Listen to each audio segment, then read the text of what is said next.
Assalamualaikum warahmatullahi wabarakatuh. Saya Ida Yuli Astuti dari SD Negeri Karangjati 4, Kecamatan Sampang, Kabupaten Cilacap, Provinsi Jawa Tengah. Saya merupakan calon guru penggerak Angkatan 7 Kabupaten Cilacap. Pada kesempatan ini saya akan memaparkan aksi nyata modul 1.4 tentang budaya positif. Saya dari kelas 07.171A1 dengan fasilitator Bapak Dr. Andes Bambang Herianto MPD dan pengajar praktik Bapak Yunis Rahman SPD MPD. Pada aksi nyata kali ini tentang budaya positif, saya akan memaparkan yang pertama, pembuatan kesepakatan kelas, dan yang kedua, pengimbasan budaya positif kepada rekan sejawat di SD Negeri Karangjati 4, Kecamatan Sampang, Kabupaten Cilacap, Provinsi Jawa Tengah. Latar belakang. Masuknya budaya asing tanpa filter yang sering kali ditiru oleh murid kita merupakan salah satu dari sekian banyak dampak merugikan dari munculnya kemajuan teknologi yang semakin pesat.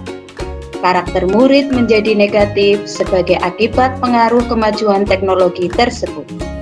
Menanamkan kembali nilai-nilai karakter melalui penerapan budaya positif di sekolah merupakan salah satu cara yang tepat untuk mengatasi permasalahan ini. Budaya positif adalah nilai-nilai, keyakinan-keyakinan, dan kebiasaan-kebiasaan di sekolah yang berpihak pada murid agar murid dapat berkembang menjadi pribadi yang kritis, penuh hormat, dan bertanggung jawab. Hal ini sesuai dengan tujuan pendidikan menurut Ki Hajar Dewantoro, yaitu menuntun anak dengan segala kodrat yang ada agar mereka dapat mencapai keselamatan dan kebahagiaan baik sebagai manusia maupun sebagai anggota masyarakat. Dalam menciptakan budaya positif di sekolah, dibutuhkan kolaborasi antara guru dengan kepala sekolah, rekan sejawat, orang tua, lingkungan masyarakat, serta tentunya dengan murid itu sendiri. Dengan diterapkannya budaya positif tersebut, diharapkan murid akan memiliki karakter yang kuat sesuai dengan nilai-nilai kebajikan yang tercermin dalam profil pelajar Pancasila. Tujuan aksi nyata. 1. Memfasilitasi murid untuk dapat menyampaikan aspirasinya dan melaksanakan keyakinan yang telah disepakati atas kesadaran dirinya dengan penuh tanggung jawab. 2. Mewujudkan murid yang memiliki karakter positif sesuai dengan profil pelajar Pancasila. Tolok ukur. Tolok ukur dari kegiatan aksi nyata ini antara lain: 1. Murid dapat melaksanakan keyakinan yang telah disepakati dengan kesadaran diri. 2. Terwujudnya pembiasaan-pembiasaan baik sehingga tercermin karakter profil pelajar Pancasila. Lini masa tindakan. Berikut lini masa tindakan yang saya lakukan dalam menyusun aksi nyata budaya positif. 1. Berkoordinasi dengan rekan sejawat tentang pentingnya penanaman budaya positif di sekolah, serta meminta kesediaannya untuk menjadi peserta pengimbasan budaya positif. 2. Membuat keyakinan kelas bersama semua warga kelas. 3. Melakukan kegiatan pengimbasan kepada rekan sejawat. 4. Berkoordinasi dan berkolaborasi dengan rekan sejawat untuk membuat keyakinan-keyakinan kelas melalui kesepakatan di kelasnya masing-masing. 5. Memantau, merefleksi, dan mengevaluasi kesepakatan kelas yang telah dibuat. Dukungan. Dalam melaksanakan aksi nyata kali ini, saya mendapatkan dukungan dari berbagai pihak antara lain: 1. Dukungan dari rekan sejawat dan murid agar rencana tindakan yang telah disusun dapat dilaksanakan dengan baik, sesuai dengan nilai kolaborasi. 2. Sarana dan prasarana untuk menumbuhkan budaya positif di sekolah, yaitu memanfaatkan kekuatan atau ketersediaan sarana dan prasarana. 3. Dukungan dari orang tua dalam melakukan budaya positif di rumah. Ini sesuai dengan nilai kolaborasi dengan orang tua.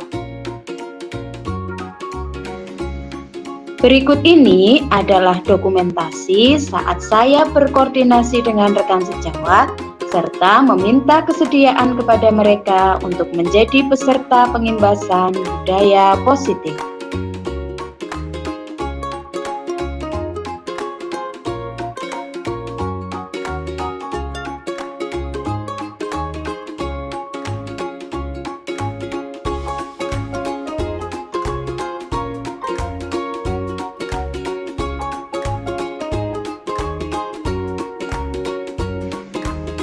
Berikutnya adalah video dokumentasi pada kegiatan praktik pembuatan kesepakatan kelas.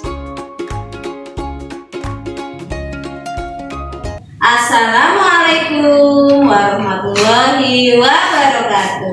Waalaikumsalam warahmatullahi wabarakatuh. Semangat pagi. Pagi, semangat pagi, yes. Ya, apa kabar anak-anak hari ini? Baik, alhamdulillah. Baik, anak-anak hebat, pagi ini kita akan menyusun keyakinan kelas. Keyakinan kelas adalah nilai-nilai baik apa yang akan kita terapkan saat bersekolah maupun dalam kehidupan sehari-hari. Silakan kalian tulis nilai-nilai yang baik yang diharapkan akan bisa kalian laksanakan. Tulis di kertas yang sudah Bu Guru bagikan. Silakan ditulis.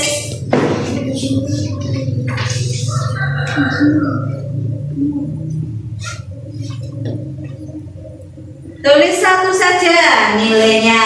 Tulis satu nilai kebaikan yang kalian akan lakukan. Sudah selesai? Sudah selesai?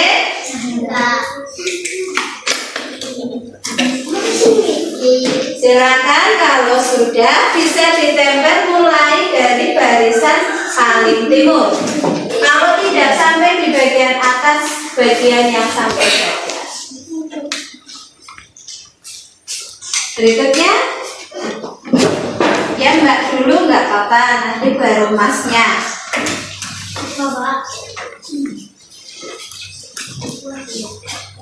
Ayo, masih barisan yang paling timur.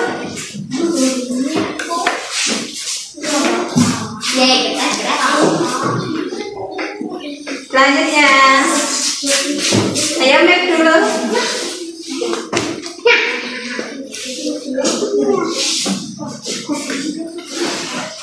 Terus Matihan.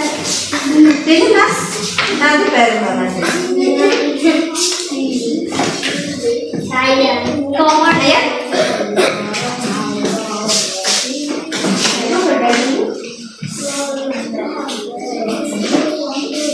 Berikutnya, ayo Mas, barisan sini.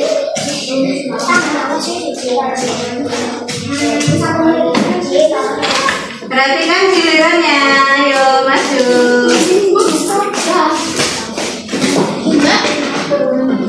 Lanjut.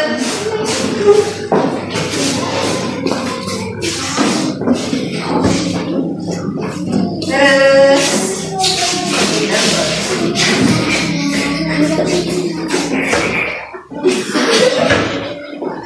Ya, berikutnya yang sudah selesai duduk kembali, duduk yang bertertib. Ayo menghadap ke sini yang sudah selesai. Selanjutnya,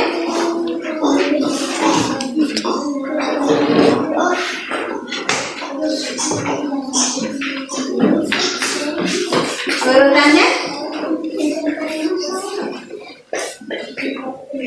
Ya.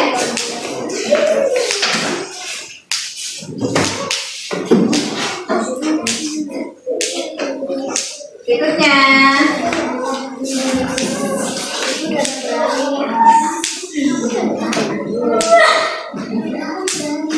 Ayo.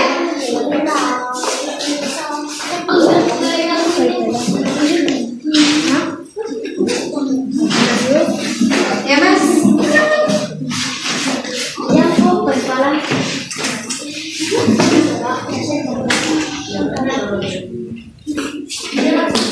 Lanjut.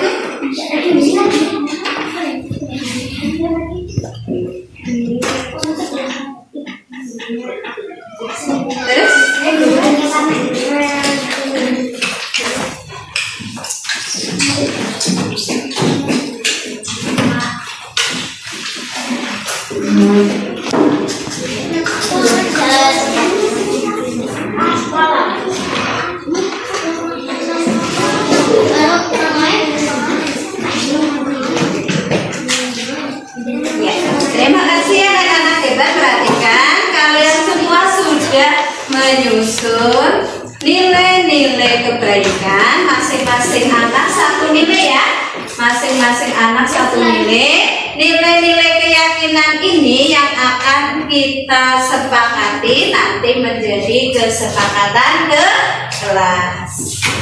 Kalian siap melaksanakannya? Siap?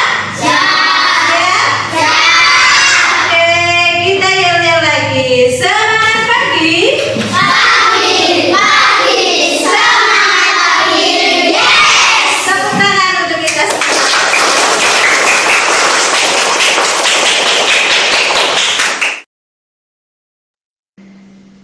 Berikut ini aksi nyata pengimbasan budaya positif kepada rekan sejawat di SD Negeri Karangjati 4, Kecamatan Sampang, Kabupaten Cilacap.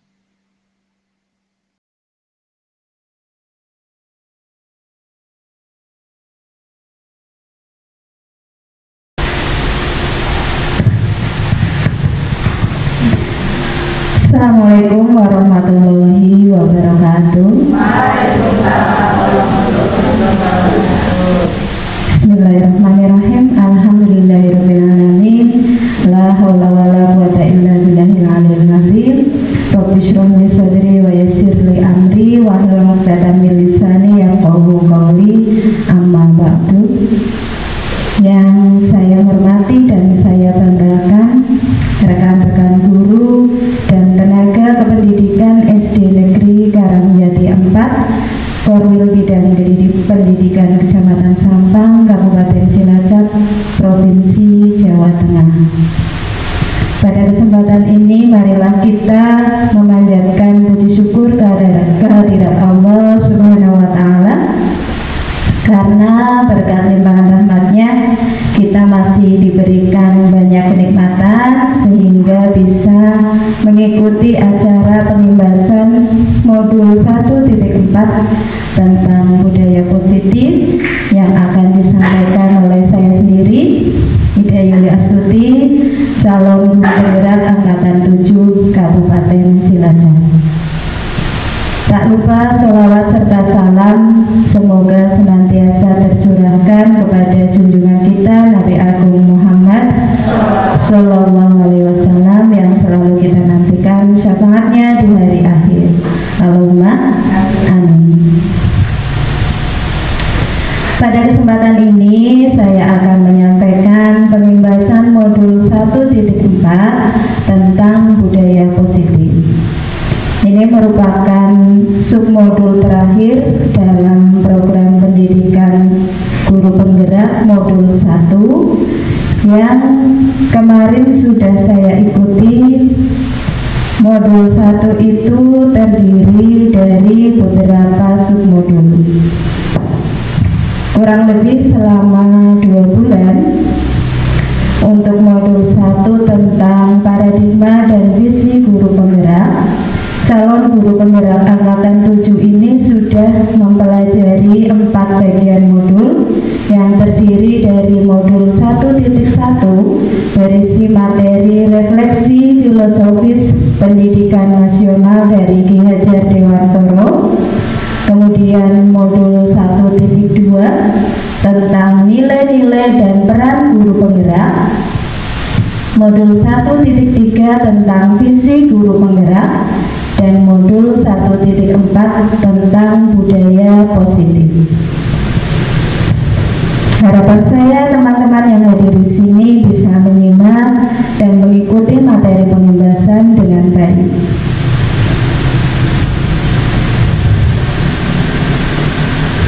Saya awali dengan tujuan pendidikan menurut Ki Hajar Dewantoro. Ki Hajar Dewantoro menjelaskan bahwa tujuan pendidikan yaitu menuntun segala kodrat yang ada pada anak-anak agar mereka dapat mencapai keselamatan dan kebahagiaan yang setinggi-tingginya, baik sebagai manusia maupun sebagai anggota masyarakat. Dalam hal ini, seorang guru ini mempunyai beberapa peran, yaitu untuk menuntun, menjadi pamong, ataupun sebagai seorang petani.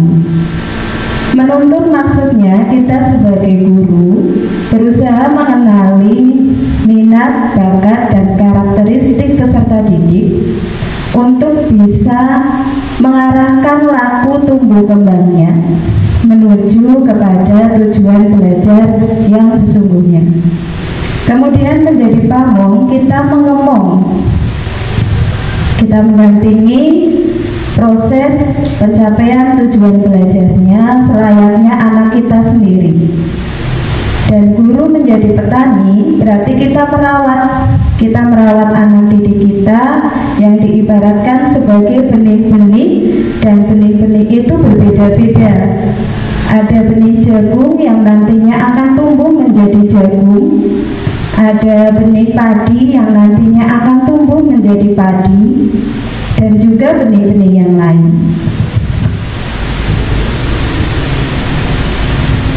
Oleh sebab itu, pendidik itu hanya dapat menuntun tumbuh atau hidupnya kekuatan kodrat yang ada pada anak-anak agar dapat memperbaiki lakunya, bukan dasarnya, memperbaiki laku hidupnya dan tumbuhnya kekuatan kodrat pada anak.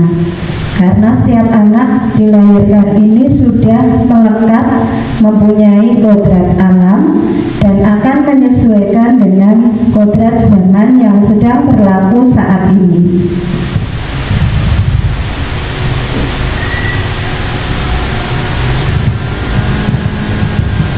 Dari uraian tadi menuju kepada satu pembiasaan yang ada di sekolah yang akan berusaha diterapkan, yaitu mengenai budaya positif. Budaya positif ini ada di topik modul 1.4 dan berisi beberapa materi penting yang sangat membantu kita dalam menyelesaikan permasalahan yang muncul pada siswa, mulai dari disiplin positif dan nilai-nilai kebajikan universal, teori motivasi, hukuman dan penghargaan, serta restitusi, keyakinan kelas, kebutuhan dasar manusia dan dunia berkualitas, restitusi tentang 5 posisi kontrol, dan restitusi tentang penerapan segitiga restitusi.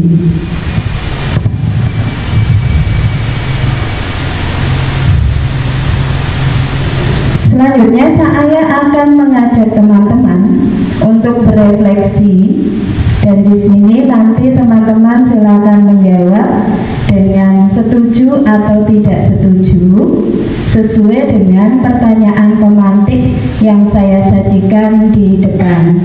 Dalam hal ini kita tidak mencari benar dan salah, tetapi ingin berefleksi tentang pemahaman kita, pemahaman awal kita tentang materi yang saya imbaskan pada kesempatan ini. Apakah Anda setuju dengan pernyataan ini? Silakan nanti teman-teman menjawab setuju atau tidak setuju. Jawabannya boleh berbeda dengan teman yang lain, tidak harus sama. Yang pertama, hukuman dapat mendisiplinkan anak. Setuju atau tidak setuju? Setuju. Teman yang lain bagaimana? Ada yang menjawab setuju? Setuju. Ada yang menjawab tidak setuju. Baik. Yang kedua, pemberian hukuman dengan hal positif seperti membaca atau membersihkan halaman sekolah dapat meningkatkan disiplin anak. Setuju. Baik. Yang ketiga, memberi penghargaan dapat meningkatkan motivasi belajar anak. Ada yang setuju, ini banyak yang setuju, ada yang tidak setuju. Baik, dari jawaban teman-teman ini akan kita analisa bersama dan akan kita temukan jawabannya setelah mengikuti pembahasan materi ini sampai selesai. Apakah jawabannya sudah sesuai atau belum sesuai, nanti kita akan temukan jawaban yang ideal. Saya lanjutkan.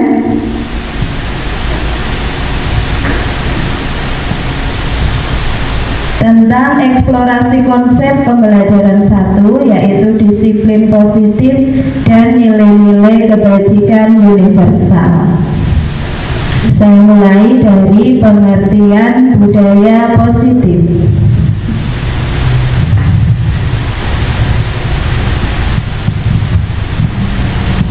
Budaya positif di sekolah ialah nilai-nilai, keyakinan-keyakinan, dan kebiasaan-kebiasaan di sekolah yang berpihak pada murid agar murid dapat berkembang menjadi pribadi yang kritis, penuh hormat, dan bertanggung jawab. Ini pengertian budaya positif.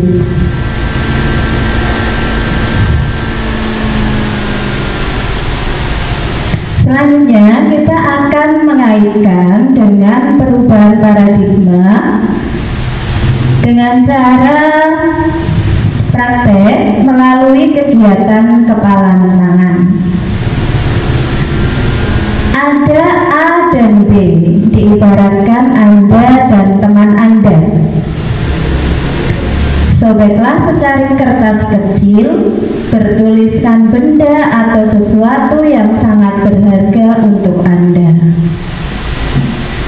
Letakkan di salah satu tangan Anda dan genggam benda atau sesuatu tersebut dengan segala daya. Buatlah sebuah kepalan. Teman Anda, B, akan mencoba dengan sekuat tenaga dengan berbagai cara untuk meminta Anda memberikan benda tersebut.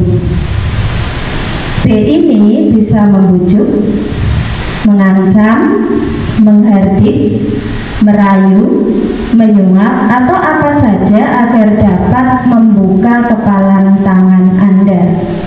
Nah, apa yang akan terjadi? Apa yang Anda lakukan jika seseorang berusaha membuka kepalan tangan Anda yang tadi berisi sesuatu yang sangat berharga? Kira-kira apa yang akan Anda lakukan? Mempertahankan. Mempertahankan dengan sekuat tenaga, ya? Betul. Walaupun ada usaha dari luar, ada usaha dari orang lain untuk mengintervensi kita agar kita bisa memberikan apa yang menjadi tujuannya. Nah, ini yang kita maksud dengan kontrol diri. Kontrol diri itu berasal ternyata dari dalam diri kita sendiri. Yang bisa mengontrol kita akan membuka atau tetap mengepal adalah diri kita sendiri. Dan itu dihubungkan, direlasikan dengan budaya positif di sekolah.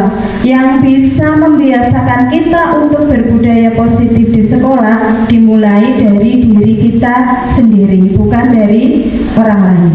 Jadi kontrol ada pada diri kita sendiri.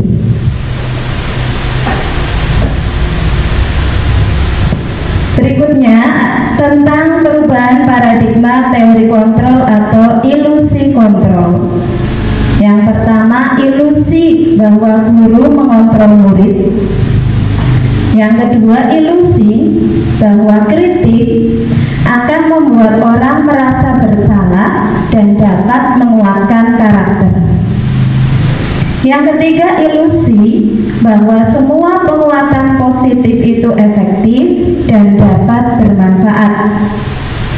Dan yang keempat, ilusi bahwa orang dewasa memiliki hak untuk memaksa. Yang namanya ilusi ini kan tidak nyata, tidak real. Berarti ini sesuatu yang perlu kita luruskan, yang perlu kita pahami lagi kebenarannya dan kesesuaiannya dengan keseharian kita di sekolah.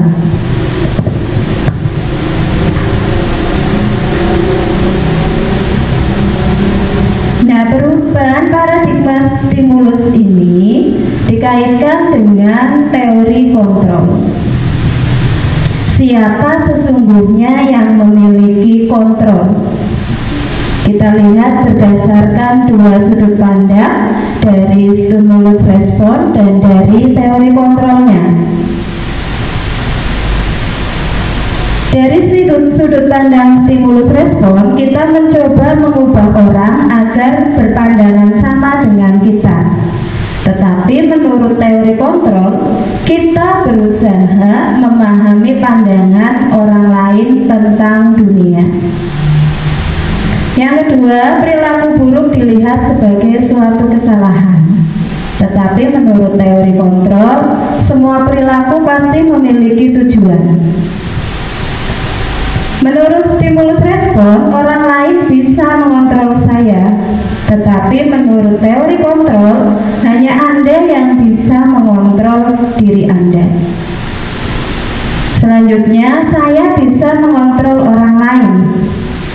Menurut teori kontrol, Anda tidak bisa mengontrol orang lain.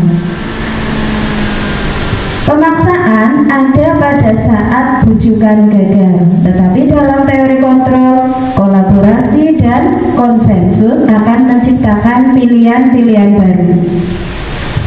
Pada stimulus respon ada model berpikir menang kalah, sedangkan pada teori kontrol ada model berpikir menang-menang. Jadi menguntungkan kedua belah pihak. Berikut bagian hubungan disiplin positif dengan teori kontrol dan dengan materi yang lain yang ada dalam modul 1.4.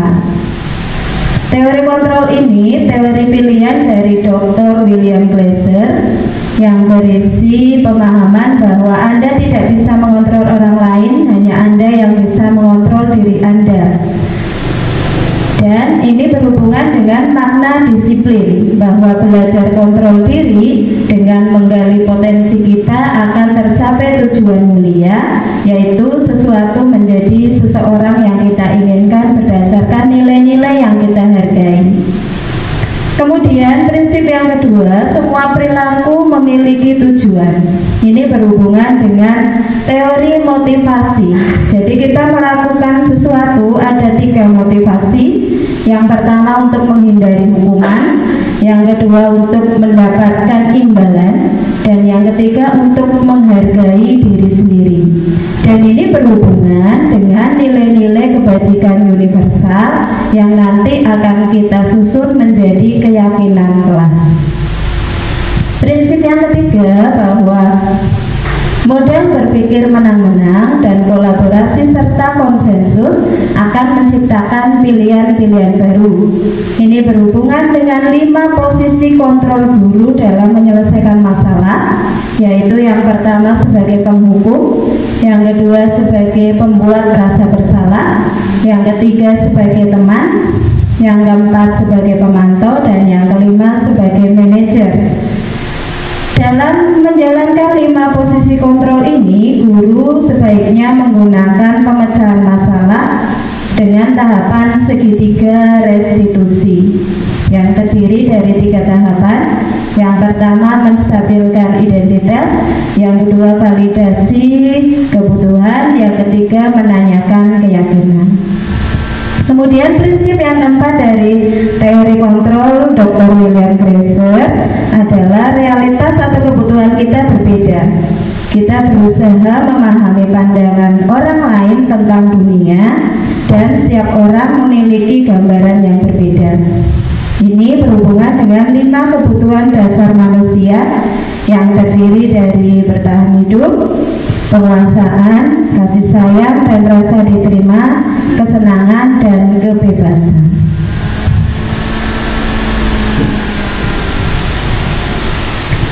Lalu sebenarnya apa makna disiplin itu?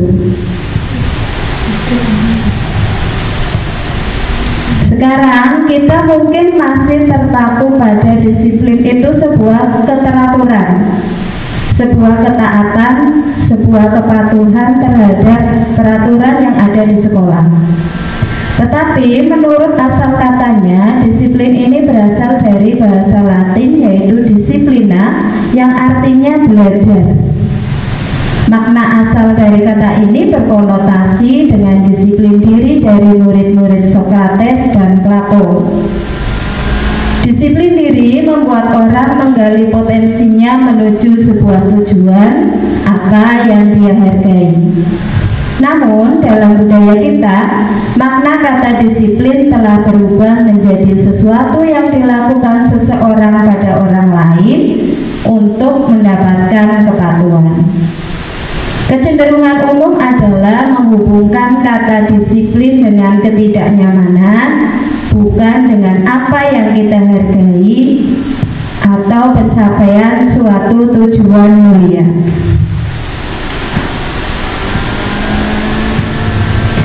Lanjut ke nilai-nilai kebajikan universal, yaitu sifat-sifat positif manusia yang merupakan tujuan mulia yang ingin dicapai oleh individu, dan nilai-nilai tersebut bersifat universal, lintas bahasa, suku, bangsa, agama maupun latar belakang. Yang pertama, bahwa setiap perilaku atau perbuatan memiliki suatu tujuan. Ini menurut Dr. William Glaser pada teori kontrol tahun 1984. Yang kedua, dengan mengaitkan nilai-nilai kebajikan yang diyakini, maka motivasi intrinsiknya akan terbangun, sehingga menggerakkan motivasi dari dalam untuk dapat mencapai tujuan mulia yang diinginkan. Ini menurut Diana Gosen tahun 1998. Nilai-nilai kebajikan yang ingin dicapai oleh setiap anak Indonesia sudah kita kenal dengan profil pelajar Pancasila yang terdiri dari 6 dimensi. Yang pertama yaitu beriman, bertakwa kepada Tuhan Yang Maha Esa dan berakhlak mulia. Dimensi yang kedua mandiri, 3 bernalar kritis, 4 berkebinekaan global, 5 bergotong royong, dan yang keenam kreatif.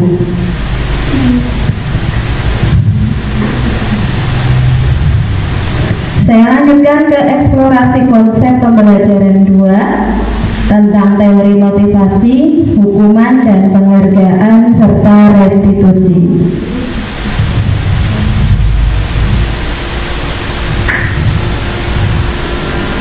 Teori motivasi perilaku manusia, bahwa manusia itu bertindak, berperilaku, ada 3 motivasi. Yang pertama untuk menghindari ketidaknyamanan atau hukuman. Ini sesuai dengan pertanyaan apa yang akan terjadi apabila saya tidak melakukannya. Dan ini termasuk motivasi eksternal, datangnya dari luar, bukan datang dari dalam diri kita sendiri. Yang kedua, untuk mendapatkan imbalan dari orang lain atau institusi. Sesuai dengan pertanyaan, apa yang akan saya dapatkan apabila saya melakukannya? Ini juga motivasi dari luar atau motivasi eksternal. Yang ketiga, untuk menghargai diri sendiri. Saya akan menjadi orang yang seperti apa bila saya melakukannya. Dan ini adalah motivasi yang terbaik karena berasal dari dalam diri kita, yaitu motivasi internal yang sesuai dengan tujuan disiplin positif yang pada akhirnya menuju pada perbaikan budi pekerti masing-masing.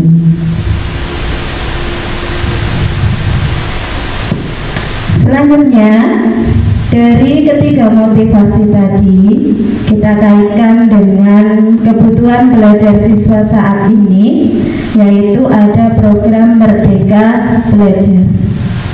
Merdeka di sini bukan berarti bebas sebebas-bebasnya, tidak diatur, tapi bukan seperti itu. Merdeka di sini sesuai dengan pandangan dari Ki Hajar Dewantoro, yaitu merdeka itu artinya tidak hanya terlepas dari perintah, akan tetapi juga cakap untuk memerintah diri sendiri. Jadi kita tidak hanya terlepas dari perintah orang lain, lembaga atau pengaruh luar yang ada, tetapi kita bisa memerintah diri kita sendiri untuk berperilaku sesuai dengan keyakinan atau nilai-nilai yang ada di sekolah kita. Dan ini dikutip dari Ki Hajar Dewantoro, Pemikiran Konsepsi Keteladanan, Sikap Merdeka, cetakan kelima tahun 2018, halaman 469. Selanjutnya kita akan mengidentifikasi tentang identitas gagal dan identitas yang sukses. Identitas yang gagal ini biasanya kita lakukan dalam bentuk hukuman. Sedangkan identitas yang sukses bisa kita lakukan melalui penerapan konsep konsekuensi dan restitusi. Kita mulai dari yang pertama. Identitas yang gagal menurut hukuman adalah perilaku pasif agresif. Ini meningkat saat siswa diberikan hukuman. Kemudian sistem tidak akan berjalan bila murid tidak takut. Ini identitas masalah yang gagal dari segi hukuman. Kemudian yang sukses bagaimana? Menurut segi konsekuensi, bahwa penguatan hanya akan bertahan dalam jangka waktu pendek dan memerlukan monitoring dan supervisi agar dan terus menerus dari guru. Sedangkan dari segi restitusi, ini masalah akan terpecahkan dan murid belajar bertanggung jawab pada perilakunya. Selanjutnya, hukuman hanya berlaku pada sebuah institusi, tidak berlanjut pada kehidupan nyata. Kita ibaratkan peraturannya adalah titik-titik, maka kamu harus titik-titik. Kemudian murid atau anak akan membenci peraturan. Dari segi konsekuensi, membantu penerapan mengikuti peraturan dalam masyarakat. Apa peraturannya? Mampukah kamu melakukannya? Dan jangan lupa untuk selalu mengucapkan terima kasih. Dari segi konsekuensi ini, murid atau anak akan menghormati peraturan. Kemudian dari segi restitusi, fokus pada pemecahan masalah dalam jangka waktu panjang. Apa yang kamu yakini? Apa yang bisa kamu lakukan untuk memperbaiki masalah ini? Dan di sini murid akan menghormati menghormati dirinya dan orang lain. Selanjutnya, hukuman ini bersifat negatif, tercermin biasanya dari kata-kata yang berupa intimidasi atau ancaman. Awas kalau dilakukan lagi ya, nanti awas kamu. Ini misalnya kalau dalam bentuk hukuman. Kalau dari segi konsekuensi ini sifatnya netral, yaitu melakukan apa yang saya lakukan. Dan dari segi restitusi, apakah hal ini yang sesungguhnya ingin kamu lakukan? Lanjut, hukuman berupa mode paksaan, konsekuensi menaikkan stimulus dan respon, sedangkan restitusi ini menggunakan penerapan teori kontrol yang baik. Hukuman mendorong menyalahkan diri, konsekuensi mendorong kepatuhan, dan restitusi mendorong disiplin positif. Hukuman memberikan konsep diri yang buruk. Murid atau anak belajar menyembunyikan kesalahan dan mencoba mengontrol anak dengan penguatan yang negatif, misalnya membayar impas kesalahan. Dari segi konsekuensi, ini merupakan konsep diri yang baik, dan murid atau anak akan belajar taat peraturan serta mencoba mengontrol anak dengan penguatan yang positif. Sedangkan melalui restitusi ini merupakan konsep diri yang kuat. Murid atau anak akan memecahkan masalah dan anak paham bahwa dirinya sendiri yang memegang kontrol dirinya. Selanjutnya, hukuman ini mempunyai dampak pada murid. Misalnya murid akan marah, merasa bersalah, rendah diri, dan mengasingkan diri. Jika kita menerapkan konsekuensi, maka murid akan kehilangan hak, waktu, serta untuk mencari seorang diri, waktu jeda untuk menyendiri. Sedangkan melalui restitusi, murid atau anak tidak akan kehilangan waktu, namun bersemangat untuk memperbaiki diri. Selanjutnya, dari segi hukuman ini bersifat tiba-tiba, tidak diharapkan, dan murid akan sangat terlukai. Dari segi konsekuensi, ini sudah diberitahu atau sudah diketahui dan bisa masuk akal. Sedangkan menurut restitusi, kalau melaksanakan restitusi, ini bisa berupa undangan untuk mengadakan restitusi. Hukuman dibuat oleh guru, konsekuensi dibuat oleh guru dan murid atau anak, sedangkan restitusi dibuat oleh murid atau anak itu sendiri. Yang terakhir, hukuman bersifat menyakitkan. Guru menjalani konsekuensi dengan menyalahkan, mengkritik, menyindir, dan merendahkan. Dengan melakukan konsekuensi, ini membantu guru untuk menyatakan peraturan, melakukan pengaturan, melakukan peringatan, dan menerapkan konsekuensi. Sedangkan jika kita melakukan restitusi, ini akan menguatkan dan guru menyebutkan keyakinan kelas, membimbing sebagai kerangka acuan berpikir restitusi murid atau anak.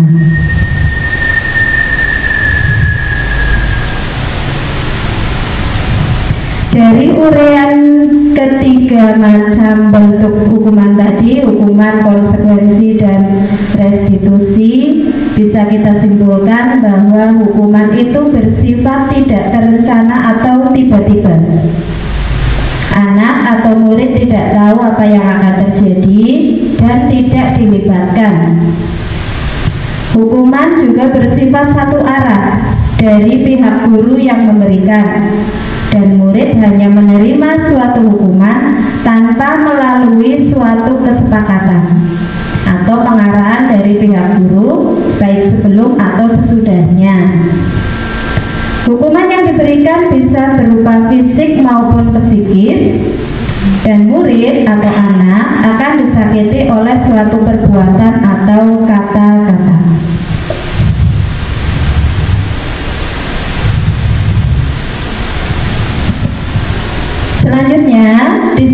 dalam bentuk konsekuensi sudah terencana atau sudah disepakati, sudah dibahas dan disetujui oleh murid dan guru. Umumnya bentuk-bentuk konsekuensi dibuat oleh pihak guru atau sekolah, dan murid sudah mengetahui sebelumnya konsekuensi yang akan diterima bila ada pelanggaran. Pada konsekuensi, murid tetap dibuat tidak nyaman untuk jangka waktu pendek. Konsekuensi biasanya diberikan berdasarkan suatu data yang umumnya dapat diukur.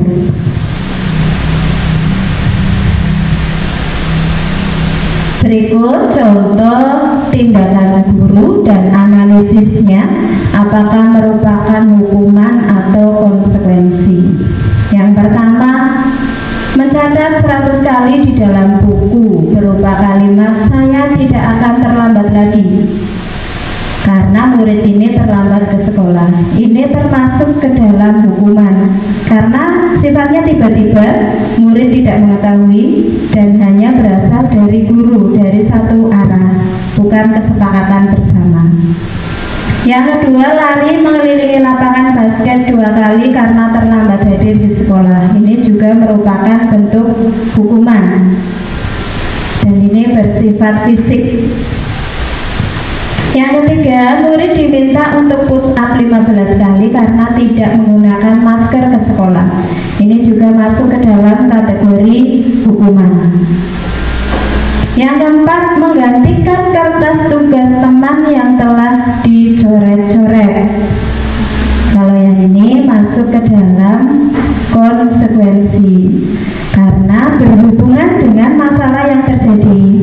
Murid menyobek kertas tugas temannya, konsekuensinya murid tersebut mengganti kertas tugas temannya. Jadi sesuai dengan konteks masalah yang dihadapi. Berikutnya, membersihkan tumpahan air di meja tulis karena tersenggol pada saat belajar. Ini juga merupakan sebuah konsekuensi karena sesuai dengan permasalahan yang terjadi. Berikutnya, murid disuruh untuk mengenakan sepatu seharian di sekolah karena tidak mengenakan sepatu hitam. Ini termasuk dalam kategori hukuman. Dan contoh yang terakhir, lari mengelilingi lapangan basket 2 kali karena terlambat 10 menit untuk pelajaran PJOK. Ini masuk ke dalam konsekuensi sesuai dengan konteks masalah yang dihadapi. Saya lanjutkan. Ini perbedaan dari hukuman dan konsekuensi. Hukuman itu menyakitkan, harus terjadi. Konsekuensi sesuatu yang harus terjadi. Tapi kalau konsekuensi tidak, menyakitkan karena hanya berlangsung pada saat itu saja, sesuai dengan masalah yang ada. Hukuman membuat anak sakit secara fisik maupun hati untuk jangka waktu yang lama.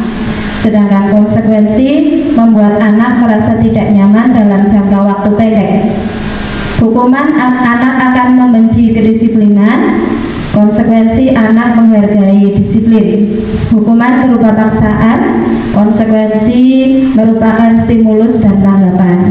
Hukuman akan mendorong anak menyakiti diri sendiri, sedangkan konsekuensi mendorong anak agar mudah menyesuaikan diri. Hukuman merupakan konsep diri yang buruk, konsekuensi konsep diri yang baik. Dari hukuman, anak belajar untuk menyembunyikan kesalahan karena takut akan dihukum lagi. Jadi saat berbuat salah, dia pasti akan menyembunyikan kesalahannya. Sedangkan konsekuensi, anak belajar untuk mematuhi peraturan. Hukuman akan membuat anak marah, merasa bersalah, dipermalukan, dan merasa tidak dihargai. Kalau menggunakan konsekuensi, anak akan kehilangan hak, dibuat tidak nyaman, diasingkan untuk sementara atau time out, hanya untuk waktu itu saja.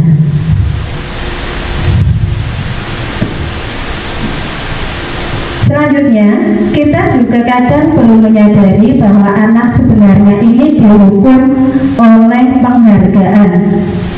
Saat kita berulang kali menjanjikan hadiah kepada anak-anak agar berperilaku bertanggung jawab, atau kepada seorang murid agar mempelajari sesuatu yang baru, atau kepada seorang karyawan agar melakukan pekerjaan yang berkualitas, kita sedang berasumsi mereka tidak dapat melakukannya atau mereka tidak akan memilih untuk melakukannya.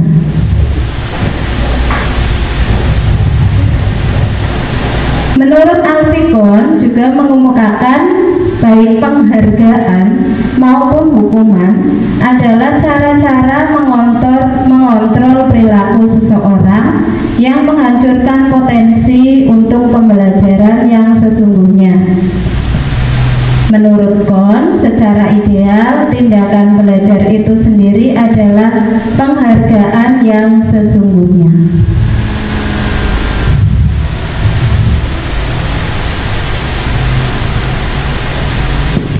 Lalu, apa itu restitusi? Tadi kita sudah mengenal hukuman, konsekuensi, dan restitusi. Sebenarnya restitusi itu apa? Restitusi adalah proses menciptakan kondisi bagi murid untuk memperbaiki kesalahan mereka, sehingga mereka bisa kembali pada kelompok mereka dengan karakter yang lebih kuat. Restitusi juga merupakan proses kolaboratif yang mengajarkan murid untuk mencari solusi untuk masalah mereka dan membantu murid berpikir tentang orang seperti apa yang mereka ingin menjadi. Jadi mereka ingin menjadi orang yang seperti apa, tetapi sesuai dengan tujuan yang mulia, dan bagaimana mereka harus memperlakukan orang lain. Ini pendapat dari Kosen tahun 2004 tentang restitusi. Ada 9 ciri-ciri restitusi. 1. Bukan untuk menebus kesalahan, namun untuk belajar dari kesalahan. 2. Memperbaiki hubungan. 3. Tawaran, bukan paksaan. 4. Restitusi menuntun untuk melihat ke dalam diri. 5. Restitusi mencari kebutuhan dasar yang mendasari tindakan. 6. Restitusi diri adalah cara yang paling baik. 7. Restitusi fokus pada karakter bukan tindakan. 8. Restitusi fokus pada solusi. Dan 9. Restitusi mengembalikan murid yang berbuat salah pada kelompoknya.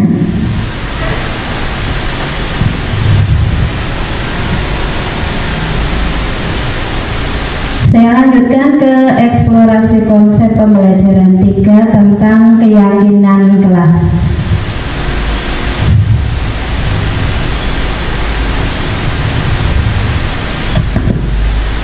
Keyakinan kelas merupakan nilai-nilai keselamatan atau kesehatan, dan inilah yang kita sebut sebagai suatu keyakinan yang berisi nilai-nilai kebajikan universal yang disepakati secara tersirat dan tersurat, lepas dari latar belakang suku, negara, bahasa maupun agama.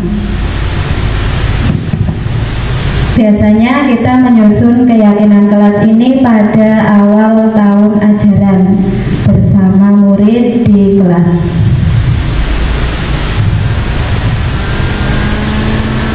Pembentukan keyakinan sekolah atau keyakinan kelas. Keyakinan kelas ini bersifat lebih abstrak daripada peraturan yang lebih rinci dan konkret. Keyakinan kelas berupa pernyataan-pernyataan universal. Ini disusun bersama dengan murid di dalam kelas, kemudian diyakini bersama dan diharapkan bisa dijalankan dengan kesadaran diri oleh masing-masing murid. Pernyataan keyakinan kelas senantiasa dibuat dalam bentuk positif. Misalnya kami siswa kelas 6 saling menghargai. Diusahakan tidak menggunakan kata tidak atau jangan. Kemudian keyakinan kelas hendaknya tidak terlalu banyak banyak sehingga mudah diingat dan dipahami oleh semua warga kelas. Keyakinan kelas sebaiknya sesuatu yang dapat diterapkan di lingkungan tersebut.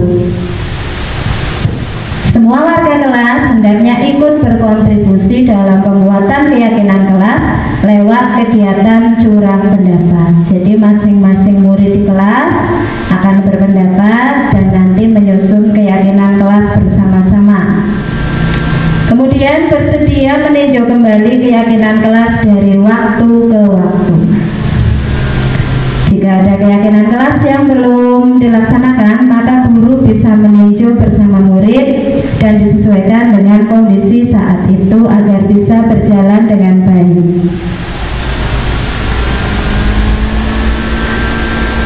Ini adalah contoh keyakinan sekolah atau keyakinan yang ada di kelas.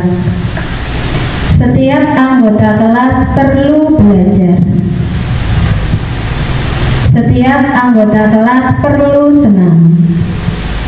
Setiap anggota kelas perlu melakukan tugas. Setiap anggota kelas perlu saling menghargai. Dan setiap anggota kelas perlu merasa aman. Ini kita susun dengan sederhana sesuai dengan konteks lingkungan kelas kita yang bisa dilaksanakan oleh murid di kelas. Kemudian dari nilai hormat, kami meyakini bahwa sangat penting untuk menghormati semua orang dan barang milik orang lain. Dari nilai bekerja, kami meyakini bahwa sangat penting untuk mengerjakan segala pekerjaan atau mengikuti kegiatan yang telah ditugaskan. Serta dari nilai diterima dan dimiliki, kami menyadari bahwa sangat penting untuk merasa diterima pada suatu kelompok dan saling peduli satu dengan yang lain. Keyakinan kelas ini akan disepakati bersama antara guru dan murid di kelas dan akan timbul motivasi dari warga kelas untuk melaksanakan keyakinan yang telah disepakati bersama-sama. Nah, mengapa tidak peraturan saja? Mengapa harus keyakinan kelas? Mengapa kita memiliki peraturan harus menggunakan helm bila mengendarai kendaraan roda 2? Mengapa kita memiliki peraturan 3M, menggunakan masker, mencuci tangan, dan menjaga jarak 1,5 meter? Mengapa kita memiliki peraturan harus datang tepat waktu pada saat mengikuti pelatihan? Mengapa tidak peraturan? Mengapa kita lebih memilih keyakinan kelas? Ini untuk mendukung motivasi intrinsik siswa, motivasi yang berasal dari dalam diri siswa itu sendiri, agar kembali ke nilai-nilai atau keyakinan-keyakinan yang akan menggerakkan seseorang daripada mengikuti serangkaian peraturan-peraturan. Karena kalau kita mengikuti peraturan dan peraturan itu tidak sesuai dengan diri kita, biasanya kita menjalankan peraturan itu dengan rasa terpaksa, bukan karena adanya kesadaran, keyakinan untuk menjalankan peraturan itu dari dalam diri kita sendiri.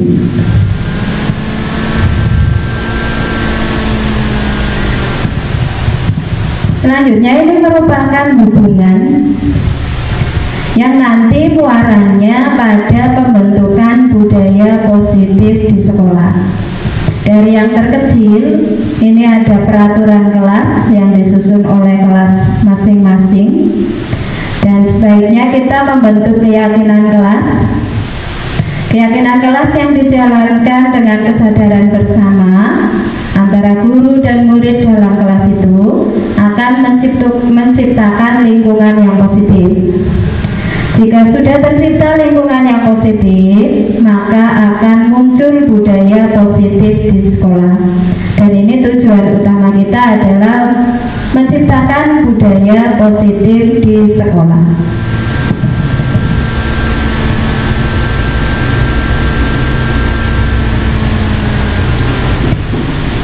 Selanjutnya mari kita cermati yang mana yang merupakan keyakinan kelas dan mengapa.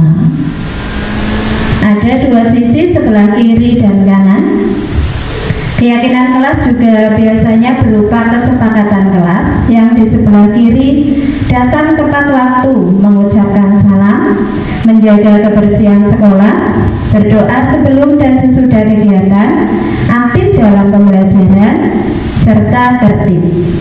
Yang sebelah kanan, kesepakatan kelasnya berbunyi, kami guru dan murid yang saling menyayangi, kami murid yang semangat belajar, kami murid yang peduli dengan teman-teman. Menurut teman-teman yang hadir di sini, mana yang merupakan keyakinan kelas, sebelah kiri atau sebelah kanan? Sebelah kanan, ya? Kenapa? Karena di sebelah kanan terlihat jelas subjeknya, subjek yang menyepakati keyakinan kelas tersebut. Kalau sudah disepakati bersama antara guru dan murid, maka keyakinan kelas atau kesepakatan kelas tersebut bisa berjalan dengan baik. Dan selanjutnya ini perbedaan antara peraturan dengan keyakinan kelas. Contoh terlihat pada peraturan, kalimatnya berbunyi selalu kembalikan buku ke tempatnya. Ini kalau kita hubungkan ke keyakinan kelas merupakan nilai tanggung jawab. Dilarang mengganggu orang lain. Keyakinan kelasnya adalah menghormati orang lain. Hadir di sekolah 15 menit sebelum pembelajaran dimulai. Kalau menurut keyakinan kelas, ini berarti menghormati orang lain dan berkomitmen dengan kesepakatan bersama. Dilarang melakukan kekerasan, ini berhubungan dengan nilai keselamatan dan menghormati orang lain. Dilarang menggunakan narkoba, berhubungan dengan nilai kesehatan. Bergantian atau menunggu giliran, ini berarti menghormati orang lain dan bersabar. Menggunakan masker sesuai dengan nilai kesehatan dan keselamatan. Jangan berlari di kelas atau koridor, ini sesuai dengan nilai keselamatan dan keamanan. Selanjutnya ini merupakan eksplorasi konsep yang terakhir dalam modul 1 guru penggerak. Itu ada 4 submodul dan ini pembelajaran yang keempat mengenai kebutuhan dasar manusia dan dunia berkualitas.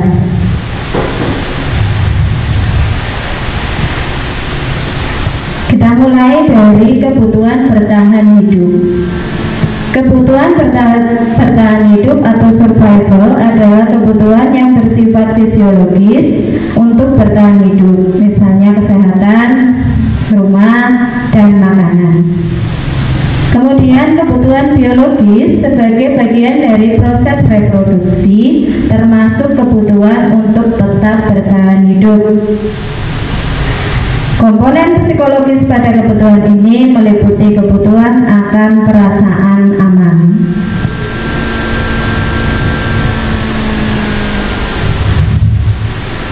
Kebutuhan dasar manusia ada 5. Yang paling mendasar adalah kebutuhan untuk bertahan hidup, kebutuhan akan kasih sayang dan rasa diterima,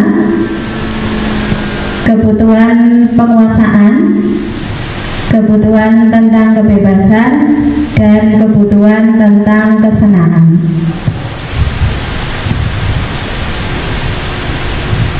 Selanjutnya, untuk eksplorasi konsep pembelajaran berikutnya yang ada di modul 1.4 adalah 5 posisi kontrol.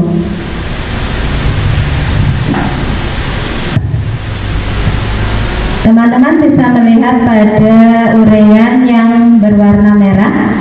Ini merupakan posisi kontrol guru yang pernah atau mungkin saya sendiri juga pernah melakukannya saat mengatasi permasalahan yang muncul pada siswa, yaitu posisi kontrol sebagai penghukum, membuat orang merasa bersalah, sebagai teman, sebagai pemantau, dan sebagai manajer. Kalau kita hubungkan dengan motivasi dan identitas diri siswa, ini kita bagi menjadi 3 kategori, yaitu identitas gagal karena kontrolnya dari luar, dari penghukum, dan ada pembuat rasa bersalah dari pihak luar. Identitas berhasil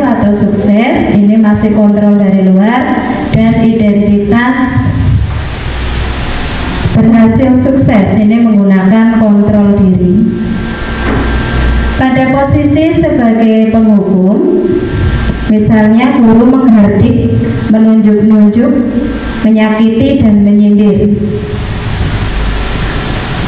Ini dalam bentuk perbuatan. Dalam bentuk perkataan misalnya, kalau kamu tidak melakukannya, awas ya, rasakan. Atau dalam bentuk hasil, ini anak setelah dihukum akan memberontak, menyalahkan orang lain, dan akan berusaha menyembunyikan kesalahannya. Jadi anak akan berbohong untuk menyembunyikan kesalahannya karena takut dihukum. Kaitannya dengan dunia berkualitas, murid meletakkan guru di luar dunia berkualitas. Dan murid biasanya akan berkata, biarkan saja, nanti juga marah-marah lagi. Dampak pada murid akan mengulangi kesalahan yang sama. Murid tidak jerah walaupun sudah dihukum. Kemudian posisi kontrol yang kedua, membuat orang merasa bersalah. Ini berceramah dan mengatakan seharusnya kamu tidak melakukan kegiatan seperti itu. Itu kan tidak benar misalnya. Ibu kecewa sekali dengan kamu karena tadi tidak mematuhi peraturan di sekolah. Ini membuat murid merasa bersalah. Ini dari perbuatan. Dari segi perkataan, kamu seharusnya, kamu sudah tahu. Ibu lelah sekali mengatakannya, atau ibu stres. Kemudian hasilnya, murid masih akan menyembunyikan, menyangkal, dan berbohong. Kaitan dengan dunia berkualitas, murid meletakkan guru di dalam dunia berkualitas, dan murid akan berkata, maafkan saya. Tapi dampaknya murid akan merasa rendah diri. Posisi kontrol guru yang ketiga dalam mengatasi masalah pada siswa adalah sebagai teman.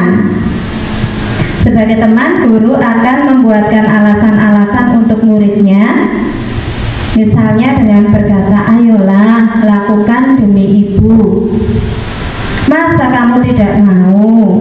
Ingat tidak ibu pernah bantu.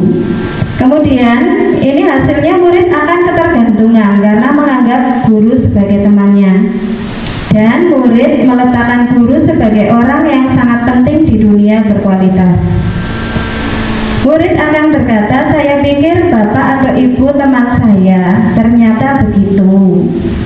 Dan dampak pada murid lemah dan tidak mandiri serta tergantung pada guru. Berikutnya posisi guru sebagai pemantau.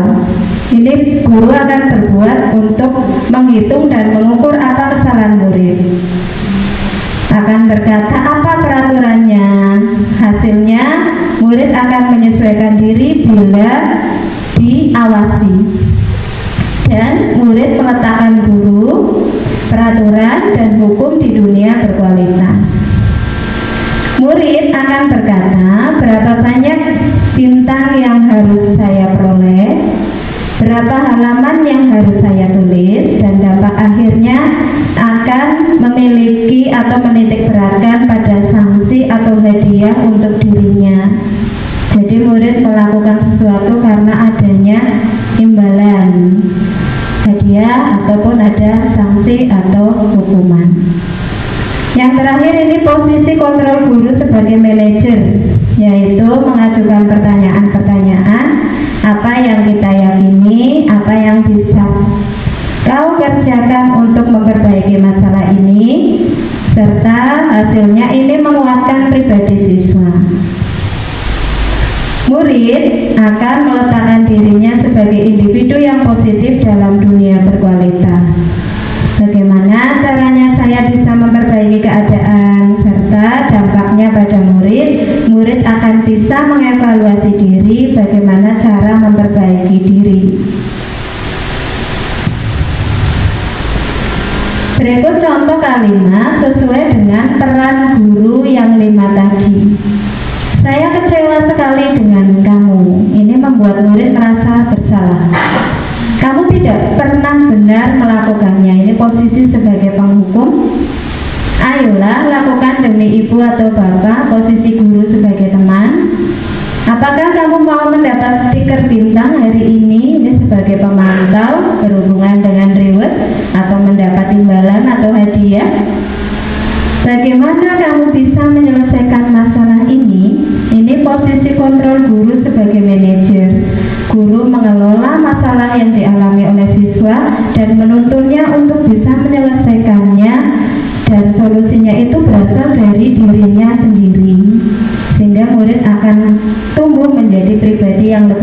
lagi. Kamu selalu yang paling terakhir, ini yang mengatakan adalah posisi sebagai penghukum. Selanjutnya, eksplorasi konsep pembelajaran 6 yaitu tentang segitiga restitusi.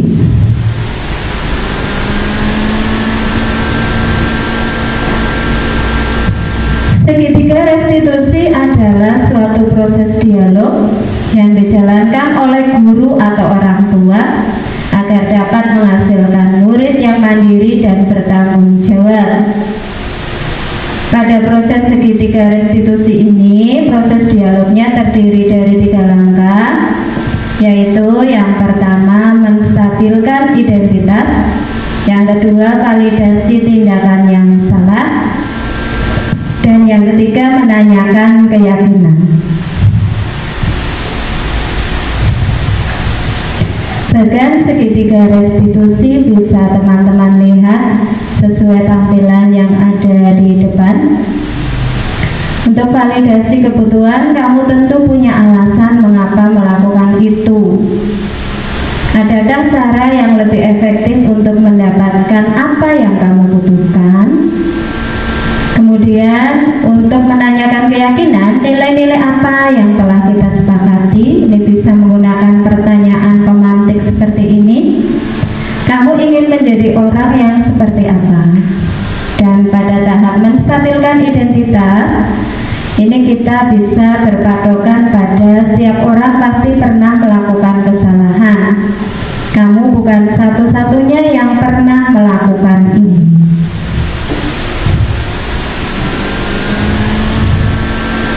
Contoh pada tahap menstabilkan identitas, ini untuk membuat anak yang merasa gagal karena berbuat salah, dia menjadi positif terhadap dirinya. Guru bisa berkata, berbuat salah itu hal yang manusiawi, atau tidak ada manusia yang sempurna. Bapak Ibu juga pernah berbuat kesalahan. Kita pasti bisa menyelesaikan permasalahan ini. Bapak Ibu tidak tertarik untuk mencari tahu siapa yang benar, siapa yang salah. Bapak Ibu lebih tertarik untuk menyelesaikan masalah. Kalau kamu menyalahkan dirimu sendiri terus-menerus, apakah kamu bersikap baik pada dirimu sendiri? Ini pada tahap menstabilkan identitas, kita bisa menggunakan pertanyaan atau pernyataan seperti ini.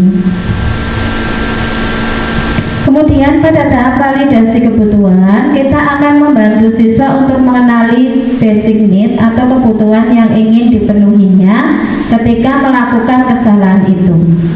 Pada dasarnya, setiap tindakan manusia tujuannya adalah untuk memenuhi kebutuhan dasar atau basic need, yaitu power, penguasaan, freedom, kebebasan, love and belonging. Ini rasa cinta dan kasih sayang, fun atau survival, ini kebebasan dan kesenangan. Guru bisa berkata, kamu bisa saja akan melakukan hal yang lebih buruk, tetapi kamu tidak melakukannya kan? Kamu pasti punya alasan mengapa melakukannya. Apa yang penting bagi kamu? Kamu boleh tetap berusaha menjaga sikap itu, tapi tambahkan sikap yang lain, yang baru. Maukah kamu belajar cara lain untuk mendapat yang kamu butuhkan tanpa harus memukul? Apakah kamu bisa melakukan dengan lebih baik besok lagi? Tahapan yang ketiga pada segitiga restitusi adalah menanyakan keyakinan. Anak akan melihat kesalahannya yang dihubungkan dengan norma sosial dan nilai-nilai yang mendasari manusia untuk berinteraksi dengan orang lain. Pada tahap yang ketiga ini, guru bisa berkata, apa nilai yang kita percayai di kelas atau sekolah kita? Nilai-nilai universal apa yang telah kita sepakati? Kelas yang ideal itu seperti apa sih? Kamu ingin jadi anak seperti apa? Apa yang kamu rasakan? Ketika kamu melakukan itu, kamu menjadi orang yang seperti apa? Kemudian kita bisa melakukan intervensi 30 detik. Intervensi intervensi ini bisa membantu murid kembali ke tujuan semula dengan cukup singkat dan dengan cara non-konfrontatif. Apakah kamu ingin berbuat lebih baik? Apakah saat ini kamu sedang menjadi orang yang sedang kamu inginkan? Apakah kamu bisa mengubah kegiatan atau perilaku kamu saat ini menjadi sikap yang lebih membantu? Apakah wajar membuat kesalahan? Bisakah kita memperbaikinya? Apakah yang kamu lakukan saat ini sesuai atau oke? Kapan kamu siap untuk mulai? Peraturannya apa? Sepertinya kamu punya masalah. Saya bisa bantu apa? Saat ini kamu seharusnya berbuat apa? Apa yang bisa saya bantu agar kamu bisa melakukannya? Apakah yang saya bisa bantu kamu agar dapat segera mulai? Apakah tugas kamu saat ini? Bagaimana kamu ingin diperlakukan pada kegiatan ini? Bisakah kamu melakukannya? Dan apa yang kamu inginkan? Peraturannya apa? Contoh penerapan segitiga restitusi di kelas ini yang sudah saya laksanakan kemarin pada murid kita yang memakai sepatu berwarna merah dan juga tidak mengerjakan tugas di kelas. Ini saya mengambil sampel dari murid kita di kelas 6, yaitu Ananda Fian dan Nova.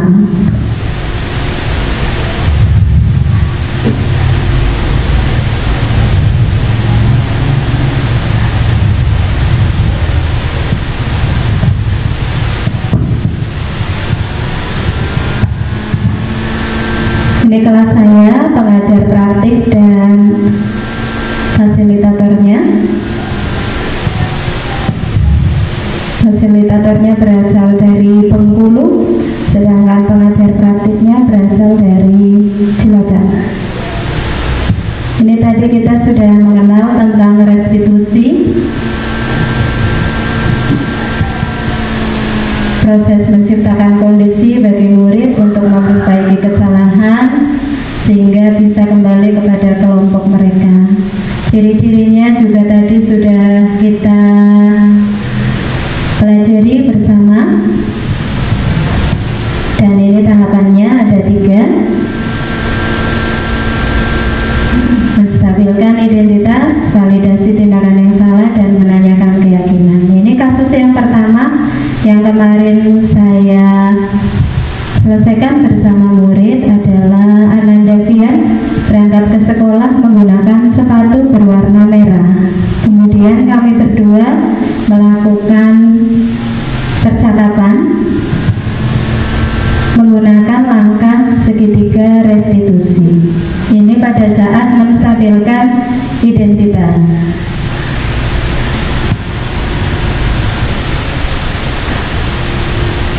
Jadi antara guru dan murid itu tercipta suatu komunikasi yang baik sehingga murid nanti akan sadar bahwa dia sudah melakukan kesalahan.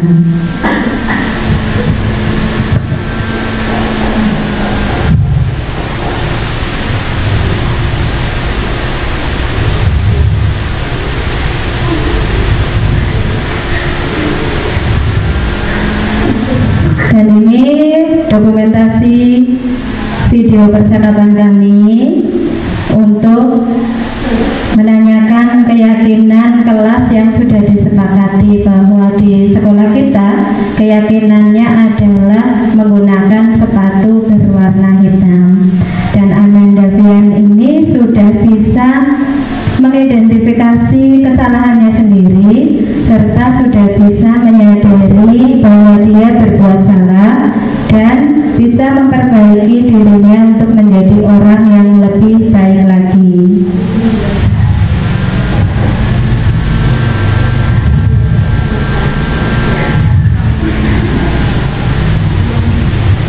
Selanjutnya pada kasus kedua, Ananda Nova pada saat pelajaran, sebelum saya memulai pembelajaran, saya mengecek tugas dan ternyata Nova belum mengerjakan tugas.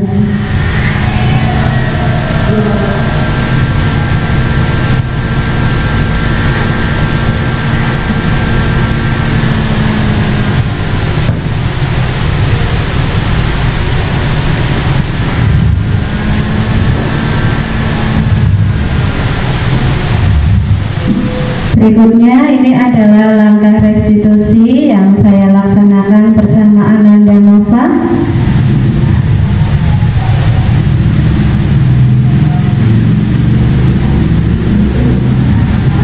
Dengan menerapkan segitiga restitusi ini, Ananda Nova bisa menyadari bahwa dia belum melaksanakan nilai keyakinan kelas, yaitu bertanggung jawab.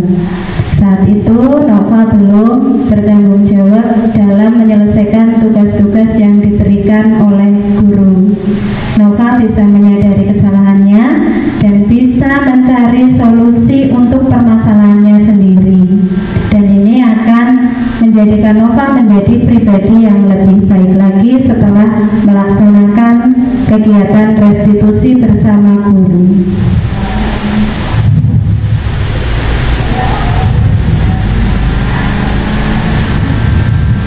Ini tanggapan dari siswa,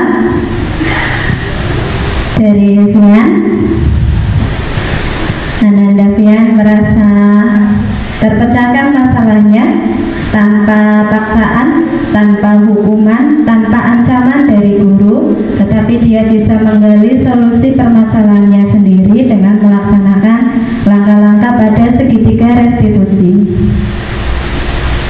Selanjutnya ini tanggapan dari Ananda Nova, hampir sama dengan Ananda Fian. Ananda Nova dapat meyakini kembali bahwa nilai bertanggung jawab itu sangat penting, dan untuk kedepannya dia akan melaksanakan nilai-nilai tersebut dengan baik dan tidak akan mengulanginya lagi.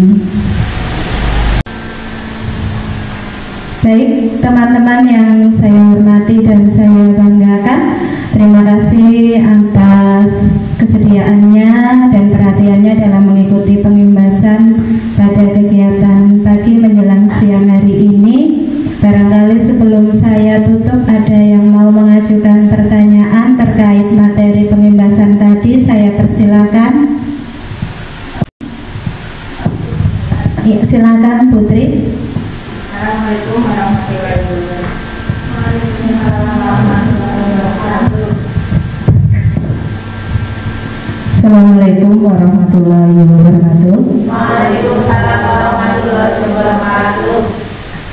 Mohon izin ingin bertanya Bu Tuti, dari uraian materi yang telah Ibu sampaikan, saya ingin bertanya, posisi kontrol apa yang terbaik bagi guru dalam menyelesaikan masalah pada siswa? Itu saja Bu, mohon pencerahannya. Terima kasih. Assalamualaikum warahmatullahi wabarakatuh. Waalaikumsalam warahmatullahi wabarakatuh. Baik, terima kasih Bu Putri. Saya akan mencoba menjawab. Posisi kontrol yang paling tepat untuk kita terapkan kepada murid kita saat muncul permasalahan adalah posisi kontrol sebagai manajer. Di sini guru akan mengelola permasalahan yang ada dan membangkitkan kesadaran murid bahwa dia sudah berbuat salah.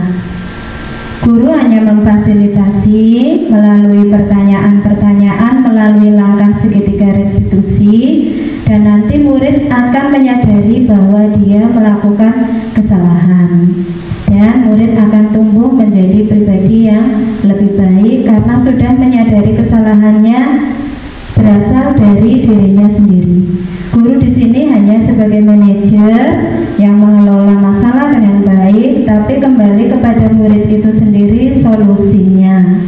Guru hanya mengarahkan dan menuntun murid agar dapat menemukan solusi yang terbaik. Begitu Putri.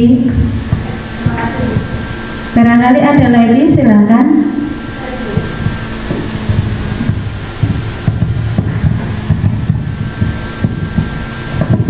Assalamualaikum warahmatullahi wabarakatuh. Di sini saya mau bertanya Ibu, pada masa sekarang apakah hukuman dan penghargaan masih efektif diterapkan pada siswa? Terima kasih. Terima kasih Bu Ita atas pertanyaannya. Hukuman dan penghargaan untuk saat ini, kalau menurut materi yang sudah kita pelajari bersama tadi, tidak sesuai. Karena apa? Dari segi hukuman, murid tidak akan jera, murid tidak akan sadar dengan kesalahan yang dilakukan, justru murid akan merasa tersakiti dan bisa menimbulkan trauma, serta murid akan membenci peraturan, bahkan bisa membenci gurunya sendiri karena sering dihukum. Kemudian dari segi penghargaan itu juga sebenarnya merupakan sebuah hukuman yang kita berikan kepada murid dalam bentuk imbalan. Dan itu belum tepat kita lakukan karena nanti murid tidak termotivasi dari dalam dirinya sendiri. Dia melakukan sesuatu karena ada imbalan, ada dorongan dari luar.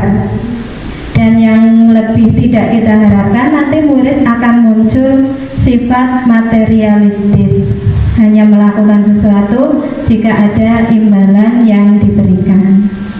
Barangkali seperti itu yang bisa saya sampaikan, Bu Ita. Baiklah teman-teman, barangkali masih ada lagi yang mau bertanya? Sudah cukup ya?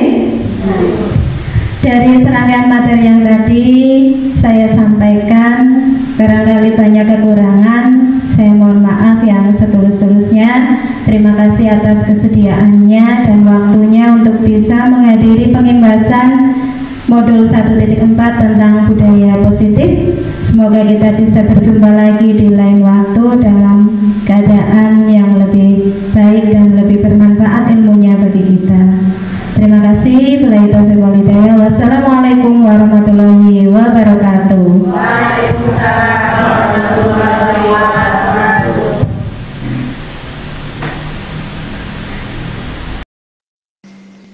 Demikian tadi penyampaian aksi nyata tentang budaya positif dari saya.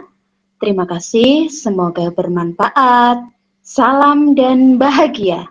Wassalamualaikum warahmatullahi wabarakatuh.